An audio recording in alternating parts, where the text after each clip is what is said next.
Okay, so we have Matthew 12. Jesus was bold.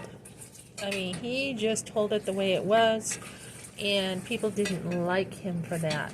So he was bold, and he also, I think, was a great communicator. And so here we have Jesus went on the Sabbath day through the corn. At that time, he went through the corn, and his disciples were hungry and began to pluck the ears of corn and to eat. But when the Pharisees, those were the religious leaders, saw it, they said unto him, Behold, thy disciples do that which is not lawful to do upon the Sabbath day. I mean, I'm just picturing, they're probably like nitpicking him and being like, I mean, how did they know, right? They were probably following him. They were probably watching him very closely, waiting to set him up. And Jesus says, have you not read what David did when he was basically hungry? He basically entered the house of God and ate the showbread, which was not lawful for him to eat, neither for them which were with him, but only for the priests. Or have you not read in the law how that on the Sabbath days the priests in the temple profane the Sabbath and are blameless?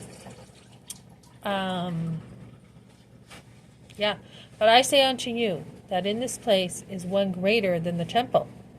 So he's actually saying he's greater than the temple. But if you had known what this meant, I will have mercy and not sacrifice, something God has said, you would not have condemned the guiltless.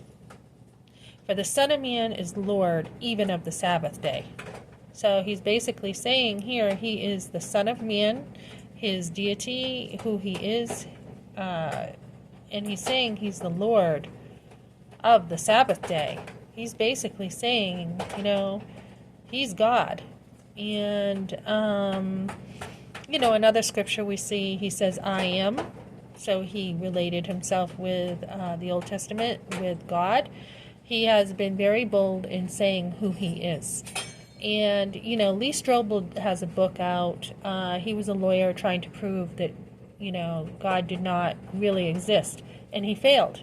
And he was glad he failed, I think.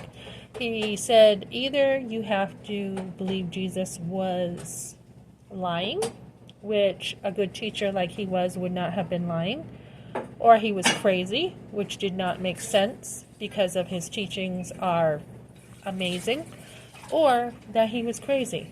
Or he was the Son of God, that he really was who he said he was. And when you come to that conclusion, as Lee Strobel did, who was a lawyer, a very smart man, Jesus was who he said he was. And so, in this day and age, if someone says, hey, what's your name? And you tell it to them, they're not like, oh, you're really not who you say you are, But with Jesus, he would tell people who he was, and they wouldn't believe him.